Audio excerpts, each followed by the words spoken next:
Actually, we're launching a new software that we call ABS Chem. Originally, it was designed to give our engineers an easier way to add chemicals to the certificate of fitness for chemical tankers, both during new construction and existing ships. And we're actually it's so good now that we looked at it and said, why don't we go out and offer it to our clients? By having this software, they can actually pre-check the ship, see if they can actually carry it, then send it to class for approval, rather than having to send it to class for review, then being told that no, you can't carry it, and still have to wait and pay for a service that didn't work. Now they can go straight, it can be done very fast. They can get their check themselves, send it to a class with the associated paperwork, and class can do it in 2-3 hours and send it back to them. It's all approved for carriage.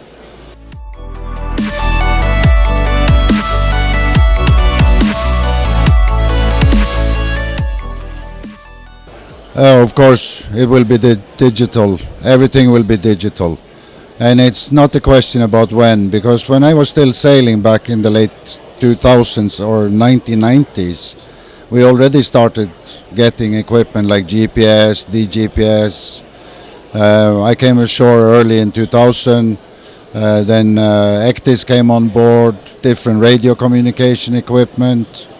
Now everything is more and more on data. Our cargo operation is on data. Driving, running the cargo system, running the engines is more and more digital.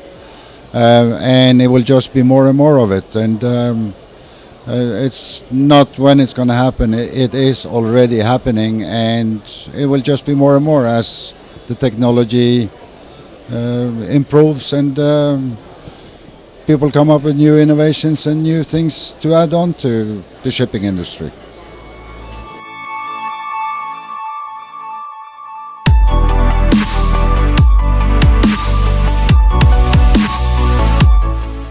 Actually, again, it's the digital side of it, because as things become more automated and more digital, the danger is that people will rely too much on what they see of digital input. So training both of shore-based personnel and ship-based personnel should be a focus area, just so that people understand what is really going on by looking out the window than looking at the computer and saying that, oh, this works, and the next thing they have a big bang because it didn't work. So training and focus on it based on safety, of course. It's to make the seas a safer place to be. We don't want spills because of somebody relying too much on data. We don't want collisions or groundings because people rely on data. They still have to understand the basic concept of what is taking place on board the ships.